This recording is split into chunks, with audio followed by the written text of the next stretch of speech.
Coruscant buzzed like a living machine outside their window, lights blinking through the never-ending cityscape. Inside the apartment, however, silence weighed heavier than Durasteel.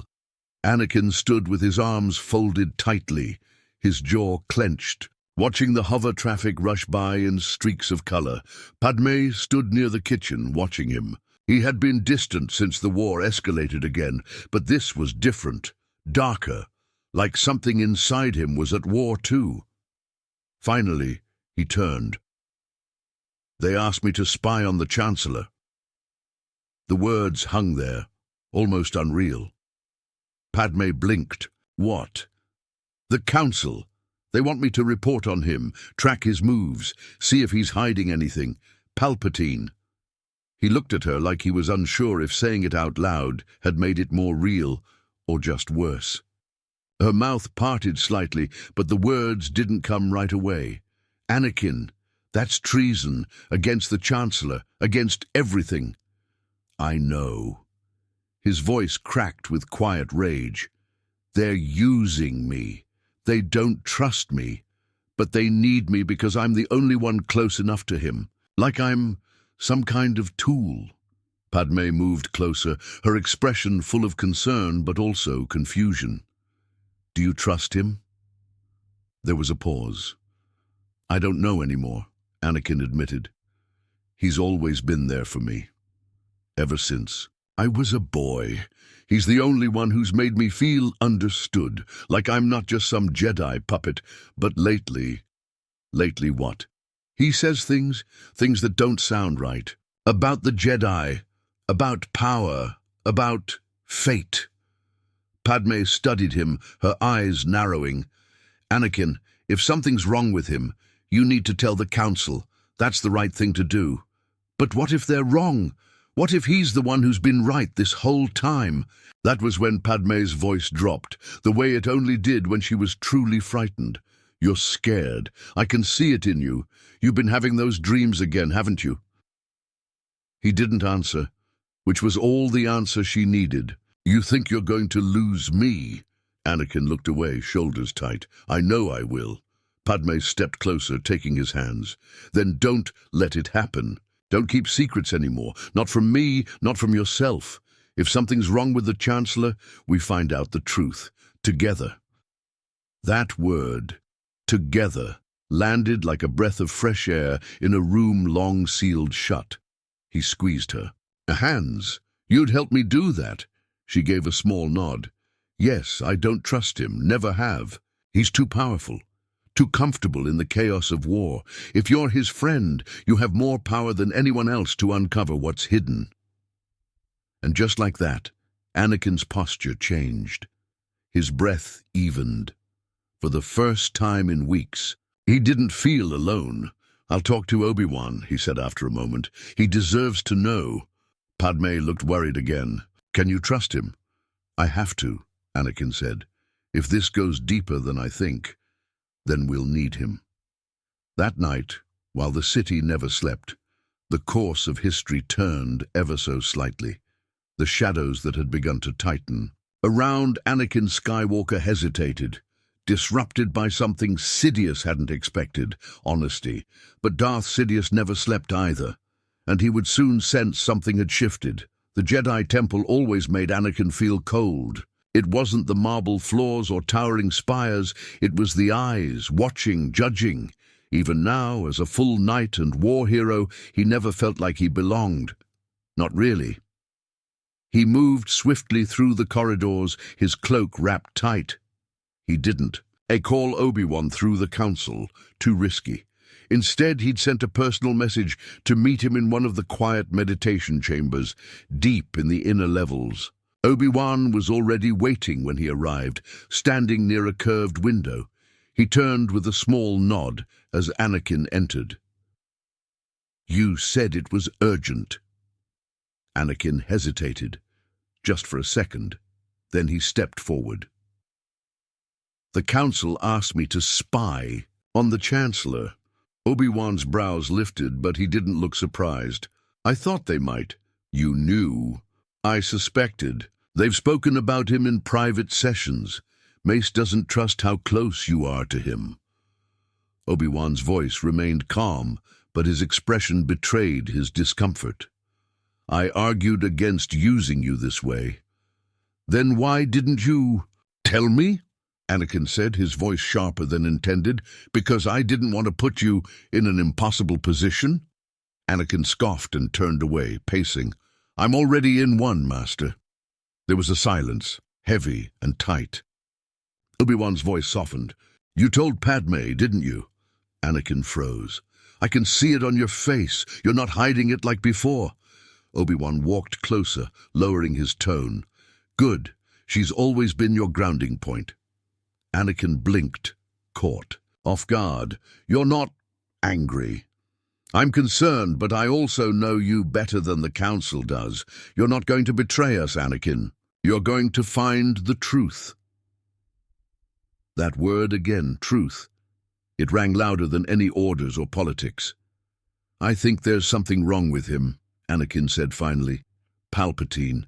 He's been planting things in my head, doubts, promises about power, and how to save the ones we love." Obi-Wan's gaze darkened. "Has he mentioned the Sith?" There it was. Anakin paused, then slowly nodded. "He talks about them like they aren't the enemy, like they've just been misunderstood." Obi-Wan's jaw tightened. "He's not who he says he is." "I don't have proof yet." "Then get it," Obi-Wan said, quietly. "If he's the Sith Lord we've been searching for, I'll expose him." Obi-Wan looked at Anakin then, not like a brother or a friend, but like a fellow warrior facing the same storm. "We're with you, whatever happens." As the two Jedi left the chamber, unaware that subtle surveillance was watching them, a different storm brewed far above the city. In his private tower, Chancellor Palpatine, Darth Sidious, stood with his hands clasped, eyes fixed on the skyline. His smile had faded in recent days. Something was shifting in the Force. Subtle, dangerous. He reached out through the dark tendrils of shadow, brushing against the minds he once found easy to manipulate. But one mind was pulling away, not falling, resisting. Anakin Skywalker. Sidious narrowed his eyes. His voice was almost a hiss. "You've told someone." He turned from the window, his next move already forming. He would need to accelerate. His plans. Padmé had always been careful. In the Senate, where manipulation came dressed in robes and polite smiles, careful meant survival. But lately her instincts had sharpened beyond politics. She could feel it, eyes watching her, lingering too long in the corridors. A Senate aide who suddenly forgot her name, but remembered her schedule. A speeder that followed her all the way. From the building to a closed market district, then vanished when she doubled back. It wasn't paranoia. Someone had her under surveillance. She didn't tell Anakin right away. He was already on edge, barely sleeping, pulled between the Jedi and the Chancellor like a rope in a war neither side would win cleanly. But she kept. Notes, times, faces, names, everything, until one night the feeling followed her home. She walked into their apartment, the silence pressing too tightly around her. Nothing was out of place, but everything felt wrong. She placed her hand on the small hold-out blaster tucked in her coat, a whisper behind her. "I wouldn't." She spun, the blaster drawn, but the figure only stepped further into the light. Not a soldier, not an assassin. Mas Amedda, Palpatine's right hand. The Chagrian's expression was unreadable, but the menace in his voice wasn't. "Senator Amidala," he said, slow and deliberate. "The Chancellor extends his deepest concern for your safety. With the war escalating, Coruscant is becoming unstable." Padmé didn't lower the weapon. "Is that a threat?" "A reminder," Amedda said, "of your place and his protection." She didn't answer. Her finger tensed on the trigger, but she knew better. Amedda turned to leave, pausing only at the threshold. "We hope your husband is receiving the guidance he needs. These are trying times, even for Jedi." The door hissed shut behind him. Padmé stood in the silence, her pulse still racing. Not because she was afraid of death, she was a politician, death was an old neighbor, but because of who had sent the message. Palpatine knew. Later that night she told Anakin everything. He was already wound tight, his voice cracking when he spoke. "They came to you? He's watching us, Ani. He's making sure you stay under his thumb." Anakin paced like a caged animal. "I should have seen it. I let him too close. I trusted him too much." "He still thinks you do trust him," Padmé interrupted. "That's our advantage." Anakin stopped, breathing hard. "If we're going to stop him," she said carefully, "we need to act before he does. You need to get close, closer than ever." Anakin stared at her, eyes conflicted. "You want me to play along?"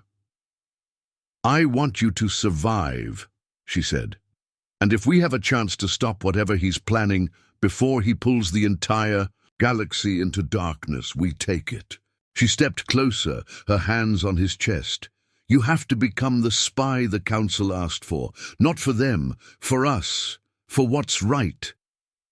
Anakin's breath slowed, his eyes locked on hers. And for the first time he nodded. At the same time, deep beneath the Senate district, inside a hidden vault protected by layers of dark force energy, Darth Sidious sat alone. He was no longer unsure. He knew Anakin was slipping. And if he couldn't pull the boy back by temptation, he would do it with fear. The kind of fear only he could orchestrate. The kind that turned love into leverage. Anakin returned to the Chancellor's office like a dutiful son. The heavy doors opened with a hiss, and there Palpatine stood, hands folded behind his back, staring out over the endless city as if it all belonged to him. "Anakin," he said, not turning, "you've been distant." Anakin hesitated. "I've been busy, Chancellor. The war. Don't lie to me." Palpatine finally turned, his eyes colder than they had ever been. The warmth he once used like a velvet trap was gone. His voice didn't ask, it commanded. "I felt your doubt," he said, "like a shiver in the Force. You're pulling away. Why?" Anakin swallowed hard, fighting the urge to look away. "I'm just tired. The Council, the war, everything, it's been a lot." Palpatine stepped closer, his eyes piercing. No, this is not the war. This is them. They've turned you against me, haven't they? The Jedi." Anakin didn't answer. He couldn't, not without showing his cards. Palpatine narrowed his eyes, then smiled. But it wasn't warm. It was the smile of a predator playing with its food. "Very well," he said softly. "Then let me free you from your doubt." He turned, walked toward a hidden wall panel and pressed his hand against it. The wall shimmered and shifted, revealing a vault. From within it, he pulled a small black cube, ancient and humming with malevolent power. "A Sith holocron," he said, holding it up. "Something the Jedi would never let you see, something they'd fear you understanding." Anakin took a step back. "Why are you showing me this?" "Because I don't want to hide anymore." The holocron floated into the air, spinning slowly. Then it opened, and what poured out wasn't words. It was visions. Entire star systems burning, Jedi temples in ruins, children screaming his name. And through it all, a figure cloaked in black with yellow eyes, a shadow pulling the strings of war, of fear, of the galaxy. Anakin saw the truth. "You're the Sith Lord," he whispered. "Darth Sidious." Palpatine stepped into the dark. Projection without fear. "Yes." Anakin's breath caught in his throat. "You've been behind all of it. The Clone Wars, Dooku, Grievous, everything." Palpatine tilted his head. "And yet, we stand on the edge of peace. The Jedi, your so-called guardians of justice, prolong the war to hold on to their power. I've done what they were too weak to do. You're a murderer. I'm a visionary, and I offer you truth. Power. The only way to save Padmé from the death you see every night in your sleep." Anakin flinched. "You know about my dreams?" I gave them to you, Palpatine said with a sick smile. So you'd understand. What's at stake? The room fell silent. Anakin stood at the edge of two fates, one in which he ran, exposed Sidious, and faced the wrath of a Sith Lord. The other, where he accepted the darkness and tried to control it before it consumed him. But he had already made his choice days ago, when he told Padmé, when he told Obi-Wan, when he stepped into the fire instead of hiding from it. He turned away from the holocron. "You're not saving anyone," Anakin said, voice hardening. "You're just afraid of being alone in your power." Palpatine's eyes flickered. "You would dare? I'm not your pawn anymore." With that, Anakin stormed from the office, heart pounding, pulse racing. He had what he needed. Proof. Meanwhile, on the other side of Coruscant, Obi-Wan moved through the restricted archives of the Jedi Temple. With help from Jocasta Nu and a discreet request through Master Yoda, he uncovered fragments of redacted records, visits, conversations, and deep meetings between Palpatine and once-respected Jedi, who vanished after the Clone Wars began. All signs pointed to one thing. The Sith had never disappeared. They had evolved and climbed their way into the highest seat of power, and now Obi-Wan knew exactly who they were. Anakin's boots slammed against the polished stone of the Jedi Temple as he stormed through its halls. The fear, the rage, the chaos boiling inside him, it all pointed in one direction now. He had seen the truth. Not from the whispers of the Council, not from second-hand suspicion, but from Palpatine himself. The Sith Lord had confessed. And now, Anakin carried the proof in the form of an encrypted holocron chip tucked tightly into his robes. He burst into the High Council chamber, unannounced. Mace Windu turned sharply, already on guard. "Skywalker," he said, narrowing his eyes. "What is this?" "The Chancellor is the Sith Lord," Anakin said, voice hard and flat. "Darth Sidious, he admitted it. I've got a recording." The room stilled. For a full 10 seconds, no one spoke.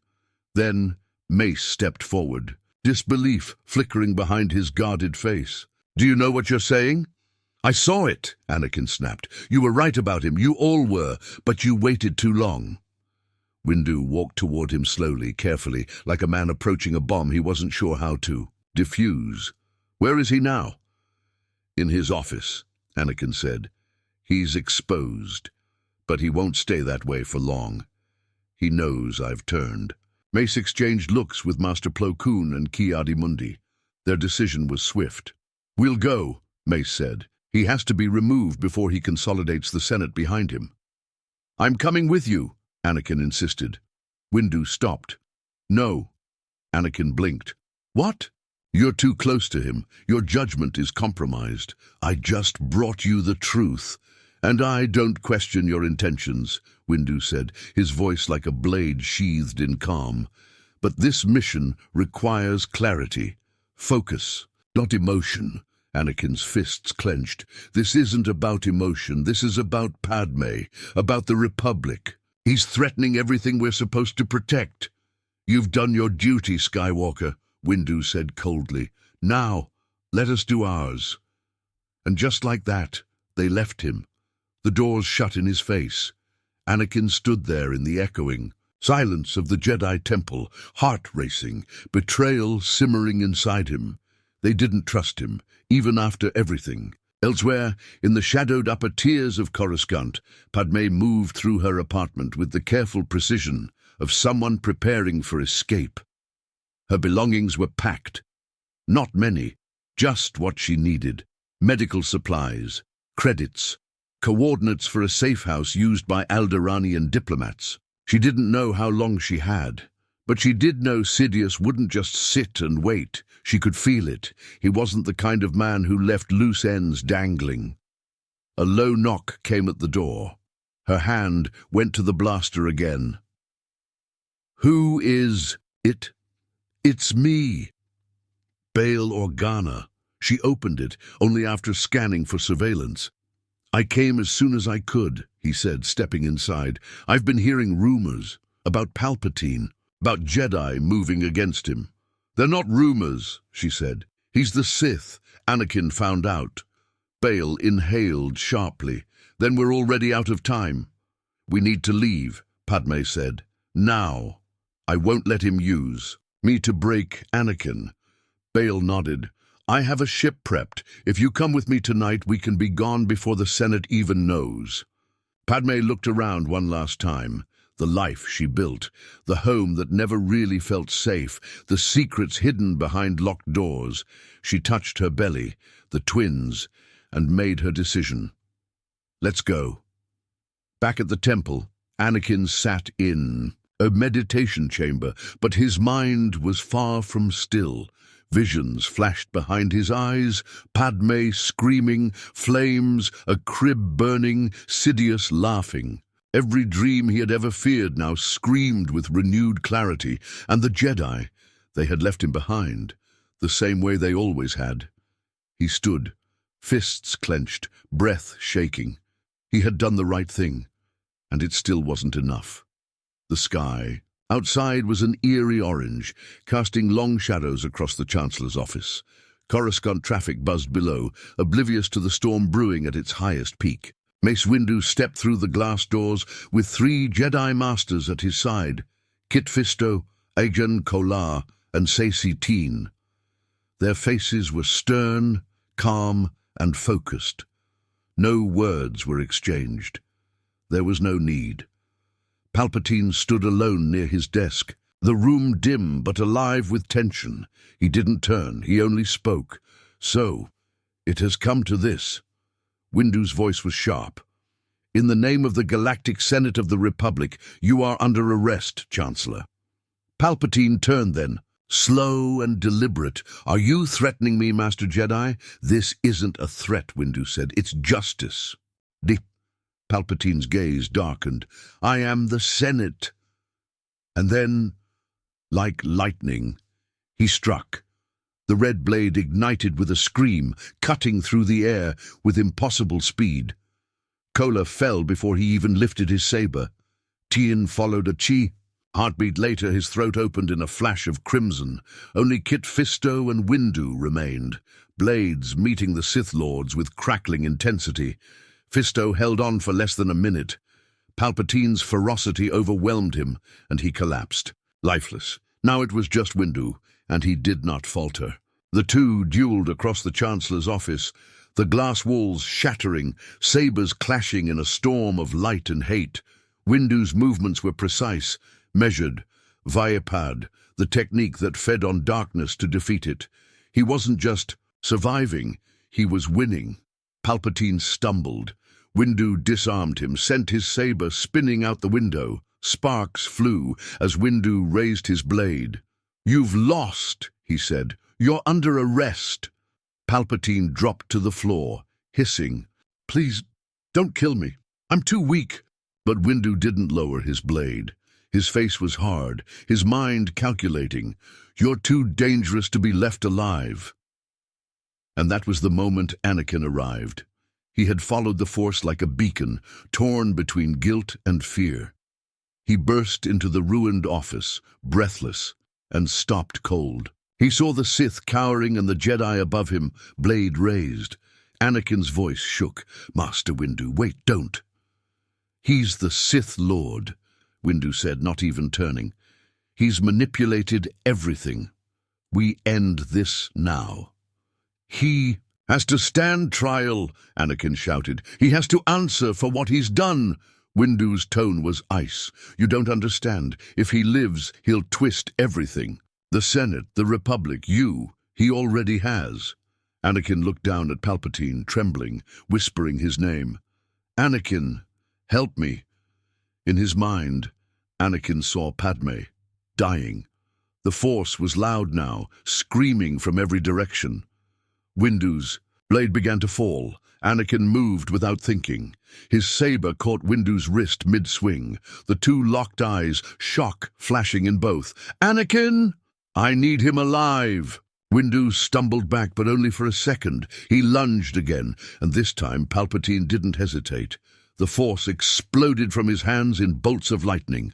Windu raised his saber to block it, but his stance was broken, his grip weakened, and then Palpatine surged. With a scream that echoed like a demon, he blasted Windu with such force that the Master was hurled through the shattered window, vanishing into the Coruscant night.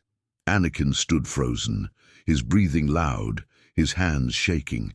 Palpatine turned. Slowly, his face burned and cracked from the lightning he had wielded, eyes glowing yellow, voice now a guttural rasp. "You did the right thing, my apprentice." Anakin's knees buckled. "No, I didn't mean to." "You saved her," Sidious said. "You chose life over Jedi lies. You are stronger than them." Anakin felt the darkness crawl into his chest, cold, deep, irreversible. "I just wanted to save her." Sidious smiled through ruined teeth. "Then kneel and let me show you how." Anakin dropped to his knees, not for glory, not for power, but for fear, for love, for loss. Far away, in a quiet Alderaanian cruiser leaving the planet, Padmé Amidala placed her hands over her belly, a single tear slipping down her cheek. She felt a disturbance in the Force. Something had broken, and it had his name. The night sky above Coruscant turned red. Smoke billowed from the Jedi temple as flames licked the spires that once touched the heavens. The streets below pulsed with fear. People whispered of betrayal, of Jedi treason, of rebellion. But the truth was far worse. The massacre had begun. And leading it was Anakin Skywalker. His hood was drawn, shadowing the face that once smiled so easily. The same hands that once protected the innocent now ignited a blue saber against his own kind. Clones followed behind him, silent and efficient, loyal not to the Jedi, but to Order 66. Inside the temple, chaos reigned. Younglings ran. Masters shouted warnings as blaster fire tore through the air. Anakin said nothing. He moved like a ghost, with a purpose, his steps cold and relentless. A frightened Padawan stood in his path, barely 13. She raised her saber, voice trembling. "Master Skywalker, what's happening?" He hesitated for just a moment. Then the saber flashed, and she was gone. Anakin didn't blink. He couldn't afford to. Somewhere deep inside, a voice screamed, but it was faint now, crushed beneath Sidious's whispers and the unbearable vision of Padmé's death. He had told himself it was for her, for peace, for protection. But as he cut down a Jedi librarian begging for mercy, all Anakin Skywalker could feel was nothing. On the outer rim of the galaxy, Obi-Wan Kenobi felt it, like ice in his veins. The kind of silence that doesn't come from peace, but from extinction. His hands trembled as he dropped the comlink from the outpost he'd taken shelter in after escaping a clone ambush. Commander Cody had tried to kill him, and not just him, all Jedi. "Master Yoda," Obi-Wan said, eyes wide with horror, "something's happened. The clones, they've turned. They're executing Jedi." Yoda's voice came through, quiet, but heavy. "The dark side has won." "We have to go back," Obi-Wan said. "The temple." Yoda already knew. "Too late it is, but go, we must. Face the truth, we will." By the time Obi-Wan and Yoda reached the hidden landing, zone near the temple ruins, the fire had nearly eaten through the east wing. Smoke hung over the skyline like a funeral shroud. They slipped in through the lower levels, through secret paths only masters knew. What they found was not just death, it was slaughter.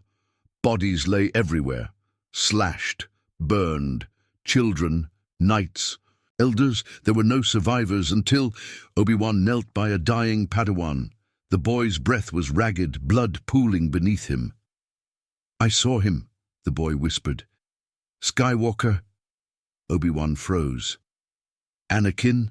The boy's eyes welled up, staring into something beyond this world. He killed everyone, and then he was gone. Obi-Wan staggered to his feet. He looked at Yoda. "No," he whispered. But Yoda only closed his eyes. Consumed. "By darkness, young Skywalker is." Obi-Wan's chest tightened. "I trained him. He was my brother. He was the chosen one." Yoda opened his eyes, firm now. "Then face him you must." Elsewhere, in the Senate chambers now draped in emergency banners, Palpatine declared the end of the Republic. Standing before hundreds of trembling senators, he spoke with venom-laced eloquence. "The Jedi betrayed us. They tried to assassinate me. Our loyal clone army acted swiftly, but the threat remains." He lifted his scarred face, the twisted result of his own dark manipulation. "To ensure the safety of our great civilization, I declare the Jedi Order an enemy of the state, and proclaim the reformation of the Republic into the first galactic empire." The room erupted in confused applause, fearful submission. None dared oppose him, not when the skies were filled with warships. Sidious turned away from the crowd, his smile growing, and deep within the shadows of the former temple, Anakin knelt before him once again. Palpatine placed a clawed hand on his shoulder. "Rise, Lord Vader." Anakin rose. Not as a Jedi, not even as a man, but as a weapon. A wound, a curse, and far beyond the flames, hidden in a quiet Alderaanian safehouse, Padmé collapsed to her knees, gripping her chest. Tears streamed down her face. "He's gone," she whispered. She wasn't sure how she knew, but she knew. The man she loved had died with the temple. The planet Mustafar groaned beneath the weight of molten rivers and blackened skies. It was a place of death, chosen for its isolation and its heat, the perfect hiding spot for Sidious's new apprentice to carry out the final purge. Anakin, no, Vader, stood on a platform above a lava lake, his cloak blowing in the smog-filled wind. Around him, the separatist leaders lay dead, their bodies still warm, their screams still echoing off the obsidian walls. He hadn't hesitated. He couldn't. Each kill made it easier, more distant. The man once called Anakin Skywalker was now a flickering shadow, barely holding on, but his eyes were no longer blue. They burned gold. Behind him, the door hissed open. Padmé stepped out. Of the ship, her hand on her swollen belly, her eyes wide as she took in the scene. "Anakin!" she cried, rushing forward. He turned, startled, but not with joy, with suspicion. "Padmé!" His voice cracked. "What are you doing here?" She stopped a few feet from him. "I had to see you. I heard what you did. They said—" "You turned." He looked away. "I had no choice." "You always have a choice," she whispered. He stepped closer. "The Jedi betrayed me. The Republic was a lie, but I can fix it. We can rule it together." Padmé's heart broke in that moment, because he meant it, because he thought this was love. He reached out to her, not as a husband, but as a conqueror. "Anakin, you're scaring me." He flinched. "You said you were doing this for me, but this isn't love. You're not saving me. You're losing yourself." "I'm doing this to protect you." She shook her head, backing away. "No, you're doing this to control me." He reached for her, but she turned. Tears streaked her face as she stepped toward the ship. "You're breaking my heart." And behind her, Obi-Wan appeared. Anakin froze, his face twisted, the betrayal cutting deeper than any lightsaber. "You," he growled, "she brought you here?" "Anakin, please!" Padmé turned, horrified, but it was too late. The Force exploded between them as Anakin lashed out, choking Padmé mid-air. She gasped, her hands clutching her throat, unable to breathe. "Let her go, Anakin!" Obi-Wan shouted, igniting his saber. Anakin's eyes locked on him, burning, mad. "You turned her against me. You did that yourself." Padmé collapsed unconscious as Anakin released her, and the fire in his chest consumed the last of his soul. Blue met blue in one final, desperate clash of destiny. Their sabers sparked through the refinery, across walkways hanging above lava, their feet dancing inches from death. But neither noticed. They were too busy trying to kill what remained of their brotherhood. "I loved you, Anakin," Obi-Wan shouted, "but I will not let you destroy everything." "You will try," Anakin roared. Minutes passed in a blur of heat, rage, and grief. They were evenly matched, but Obi-Wan had one thing Anakin didn't: clarity. He leapt onto a slope above the lava, gaining the high ground. "It's over, Anakin. Don't do this." But Anakin charged anyway, and in a flash, Obi-Wan struck. Anakin tumbled down the slope, his limbs severed, landing inches from the lava's edge. He screamed in pain, in fury, as the heat began to burn him alive. Obi-Wan stood there, tears in his eyes, his saber humming in hand. "You were the chosen one," he whispered. "You were supposed to destroy the Sith, not join them. Bring balance, not leave it in ruin." Anakin's yellow eyes glared up through fire and ash. "I hate you." Obi-Wan stepped back, voice breaking. "You were my brother, Anakin." He turned away, left him to burn, left him to die. Later, Padmé awoke on a medical frigate. Her strength was fading, but her will hadn't. She gave birth to 2 children, Luke and Leia, before her voice fell to a whisper. "There's still good in him," she said, tears in her eyes. "I know there is." And then she was gone, her heart broken, not by war, but by him. On Mustafar, what remained of Anakin Skywalker was found by Sidious, his body scorched, his limbs gone, his face unrecognizable, but his rage still alive. Sidious smiled as the Medroids began their work. There's still use in him. And from the ashes of Anakin Skywalker, the metal husk of Darth Vader was born. Not as a savior, but as a reminder that love, when poisoned by fear, can birth a monster.